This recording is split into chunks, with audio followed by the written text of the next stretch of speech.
Ei, pessoal, uma dúvida que se tornou muito frequente nesses meses de pandemia é relacionada aos pacientes que já foram submetidos à cirurgia bariátrica. Será que eles são de maior risco de gravidade de infecção pela Covid-19? A obesidade já foi apontada como um fator de risco de gravidade de infecções pelo novo coronavírus, principalmente em suas formas mais graves. Então, quando um paciente com obesidade é submetido a uma cirurgia bariátrica, ele perde bastante peso, melhora a resistência à insulina, melhora o diabetes. Então, tudo isso reduz o risco de infecções graves pela Covid-19. Mas temos que ficar atentos a um detalhe importante. Nós sabemos que no pós-operatório de cirurgia bariátrica temos diminuição de absorção de várias vitaminas e essas deficiências vitamínicas podem reduzir a imunidade e aumentar, sim, o risco de gravidade da Covid-19.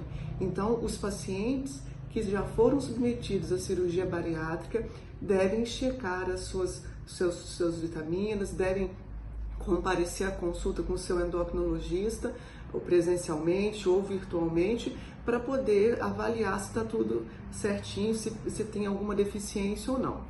Um outro ponto importante é aqueles pacientes que estão precisando fazer uma cirurgia bariátrica, devem ser operados nesse momento? Nós sabemos que com a pandemia, as cirurgias eletivas, ou seja, aquelas que são agendadas previamente, que não são feitas de urgência, elas foram deixadas para um segundo momento, né? A gente não está evitando operar pacientes eletivos nesse momento. Mas e os pacientes que precisam de bariátrica? Como é que fica? A gente sabe que bariátrica é uma cirurgia eletiva.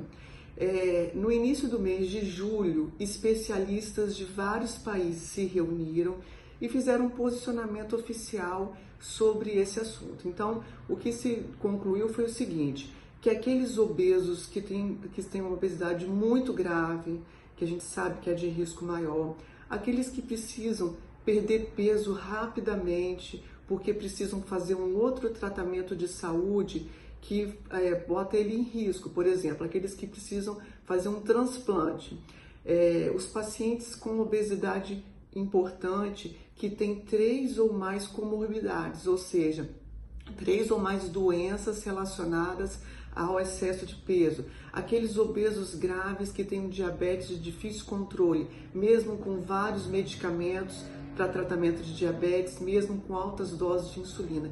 Esses devem sim ser operados durante a pandemia, no prazo máximo de 90 dias.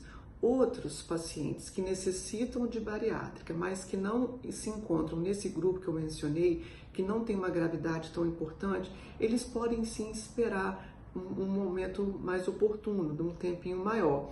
Mas a gente precisa avaliar cada caso individualmente.